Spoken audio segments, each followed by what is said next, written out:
हमारे दोनों आमदार राजन नाइक जी और नेहा दुबे जी राज्य सरकार से सब हमेशा फॉलोअप कर रहे हैं। उसमें से आपने देखा रहेगा कि 556 करोड़ रुपया 2 ब्रिज के लिए सैंक्शन हो गए और कुल मिला के 2500 करोड़ के प्रोजेक्ट्स इस वसई विरार के हित के लिए। तो हम केवल महापालिका के ऊपर निर्भर नहीं है, एक सच्चा विरोधी या सच्चा प्रहरी करके हम केंद्र और राज्य सरकार से ज़्यादा निधि, ज़्यादा से ज़्यादा जो प्रोजेक्ट्स है वसई विरार के लाने के लिए हम लोग प्रतिबद्ध है। हम विरोधी नहीं है और आईना भी नहीं दिखाएंगे, हम प्रहरी है।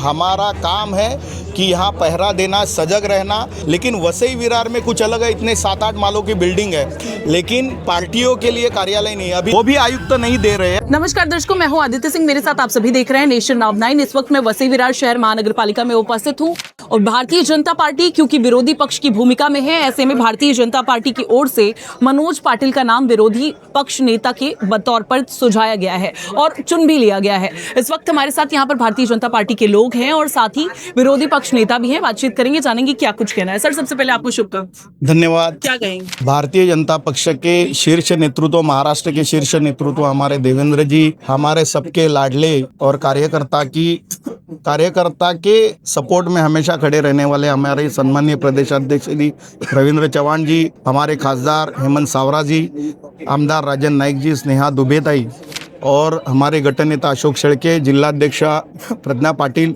इन सभी ने विचार विनिमय करके और प्रदेश नेतृत्व के सूचना अनुसार मेरा नाम विरोधी पक्ष नेता के पद के लिए दिया और आज सम्मानीय महापौर जी ने उसको एक्सेप्ट कर दिया, मुझे विरोधी पक्ष नेता करके घोषित किया। वसई विरार की जनता के पहरी करके हम लोग यहाँ काम करने आए हैं, लोगों ने हमको उसके लिए चुन के दिया है। तो हम वसई विरार के जनता के हित के लिए हमेशा यहाँ संघर्ष करेंगे, लड़ेंगे और जो वसई विरार के जनता के हित में रहेगा उसके लिए हम सत्ताधारियों का हमेशा समर्थन करेंगे। लेकिन जहाँ वसई विरार के जनता के हित के विपरीत कोई काम होगा, कोई प्रस्ताव आएगा तो हम उसका डटकर विरोध करेंगे, क्योंकि हमारी जो प्रतिबद्धता है वसई विरार की जनता से है, यहाँ की वोटर से है। इसलिए भारतीय जनता पक्ष का हर नगर सेवक और नेता प्रतिपक्ष करके मेरी भी जिम्मेदारी है कि हम यहाँ के प्रहरी करके काम करेंगे। आपके अभ्यास को देखते हुए आपको इस पद के काबिल समझा गया है, इसके बाद आपको ये विरोधी पक्ष नेता का पद दिया गया है। अब ऐसे में सवाल ये भी उठता है कि क्या आप वसई विरार महानगर पालिका पर ही निर्भर रहेंगे या क्योंकि केंद्र सरकार आपकी है, राज्य सरकार आपकी है, तो वहां से भी कोई ठोस योजनाएं या सब कुछ पारित कराएगी? आपने देखा रहेगा कि हमारे खासदार साहब की प्रयास से वसई का टर्मिनस सैंक्शन हो गया। विरार में 350 करोड़ का जो स्टेशन का अपग्रेडेशन है वो चालू है, नाला सोपारा में काम चालू है, बोरोली विरार का 6 लेन का भी काम चालू है। उसी तरह जो केंद्र सरकार की योजना है वाढवण पोर्ट का, उसके जो अनुषंगिक जो काम है केंद्र सरकार के माध्यम से, उसके लिए हमारे खासदार साहब प्रयास कर रहे हैं, उसको सफलता मिल रही है। साथ साथ में हमारे दोनों आमदार राजन नाइक जी और नेहा दुबे जी राज्य सरकार से सब हमेशा फॉलोअप कर रहे हैं। उसमें से आपने देखा रहेगा कि 556 करोड़ रुपया 2 ब्रिज के लिए सैंक्शन हो गए और कुल मिला के 2500 करोड़ के प्रोजेक्ट्स इस वसई विरार के हित के लिए, वसई विरार की जनता के लिए, जैसे सीमेंट कंक्रीट का रास्ते हो, बहुत सारे काम है, मेट्रो का काम है, उसके लिए हमारे आमदार राजन नाइक जी और नेहा दुबे जी प्रयास कर रहे हैं, फॉलोअप कर रहे हैं। और वो जो फॉलोअप है नज़र में है कि अगले कुछ महीनों में, कुछ दिनों में ये प्रोजेक्ट्स मंजूर हो जाएंगे।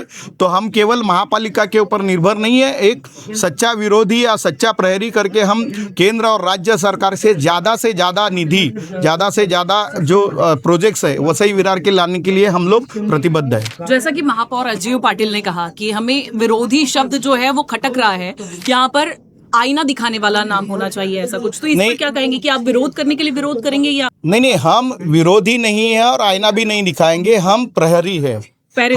हमारा काम है कि यहाँ पहरा देना, सजग रहना और आंखों में तेल डाल के वसई विरार की जनता के हित का रक्षण करना, ये हमारी जिम्मेदारी है। विरोधी पक्ष नेता ये कानून में लिखा है, घटना में लिखा है, तो वो मानना पड़ेगा। लेकिन हम केवल विरोध करने के लिए यहाँ नहीं आए हैं, हम पहरेदार हैं और पहरेदार का काम हम तन मन धन से निभाएंगे। इसी के साथ साथ आज आप लोगों ने कमिश्नर की केबिन में जिस तरीके से अपने हित की मांग की, आप लोगों ने अपने कक्ष की मांग की, उस पर क्या कुछ कहेंगे? क्या वो नकार रहे हैं या क्या विषय है? नहीं, आप देखो, हर महापालिका में जो पार्टी रहती है उनकी जो संख्या रहती है उस अनुपात में उनको एक कार्यालय दिया जाता है, वो पार्टी का कार्यालय। तो वैसे कार्यालय आप बाजू में मीरा भाईंदर में भी देखो, वहां भी है, लेकिन वसई विरार में कुछ अलग है। इतने 7-8 मालों की बिल्डिंग है, लेकिन पार्टियों के लिए कार्यालय नहीं है। अभी देखो सत्ताधारी पार्टी है और विरोधी पार्टी है, जिसमें 43 हमारे मेंबर है, एक शिवसेना का है 44। तो एक पार्टी के लिए बैठक करने के लिए, विचार विमर्श करने के लिए, डिसीजन लेने के लिए एक जो केबिन मांगी थी वो भी आयुक्त नहीं दे रहे हैं। आप यहाँ देखोगे तो अधिकारी, हमारा विरोध नहीं है, लेकिन अधिकारियों को 1-1, 1,500 स्क्वायर फीट की ऑफिस है, अच्छी बात है, कुछ गलत नहीं है, लेकिन एक 500 स्क्वायर फीट का कार्यालय अगर भारतीय जनता पार्टी का अगर रहेगा तो उसमें हम लोग 44 लोग वसई विरार की जनता का पहरेदार बनना चाह रहे हैं, तो उनको कार्यालय अगर नहीं दोगे, अभी देखो कोई वसई से आता है, कोई विरार से आता है, कोई नलासोपारा से आता है, कोई वालिव से आता है, तो हम लोगों को विचार विमर्श अगर करना है तो यही एक जगह है कि जहां हम लोग बैठ के सभा के पहले विचार विमर्श कर सकेंगे। लेकिन आयुक्त, और जबकि आयुक्त साहब महापौर जी के केबिन पाले में कुछ डाल रहे हैं, एक्चुअल में ये प्रशासन की जिम्मेदारी है। प्रशासन की जिम्मेदारी है, जो गट और जो कार्यालय देना है वो प्रशासन की जिम्मेदारी है, लेकिन आयुक्त साहब वो नहीं कर रहे। इसके लिए हम लोग आयुक्त, कमिश्नर ने क्या वो नकार रहे हैं? नहीं, आयुक्त साहब बोल रहे हैं कि महापौर जी के पास जो हम लोगों ने प्रस्ताव दिए, लेकिन एक्चुअली महापौर जी का इसमें कोई विषय नहीं है, ये प्रशासन का काम है, प्रशासन ने व्यवस्था बनानी है। इसी तरीके से चलता रहा तो आप लोगों का अगला स्टेप क्या होगा? नहीं, अभी हम लोग वापस एक बार बैठेंगे और हमारे सम्माननीय नेता आमदार राजन नाइक जी भी यहाँ आ रहे हैं, तो उनसे भी विचार विमर्श करके आगे की हमारी जो कार्यवाही है हम लोग डिसाइड करेंगे। आप देखेंगे साफ तौर पर जिस तरीके से यहाँ पर वसई विरार में विरोधी पक्ष बैठा हुआ है, उन्होंने अपने आप को विरोधी पक्ष नहीं बताते हुए खुद को पहरेदार बताया है। वसई विरार की जनता के हित के लिए जो कुछ यहाँ पर विरोध करना होगा, सिर्फ और सिर्फ उसे ही विरोध किया जाएगा, ना सिर्फ विरोध के लिए विरोध किया जाएगा। ऐसा साफ तौर पर भारतीय जनता पार्टी जो यहाँ पर विपक्ष के रूप में बैठा हुआ है उनका कहना है।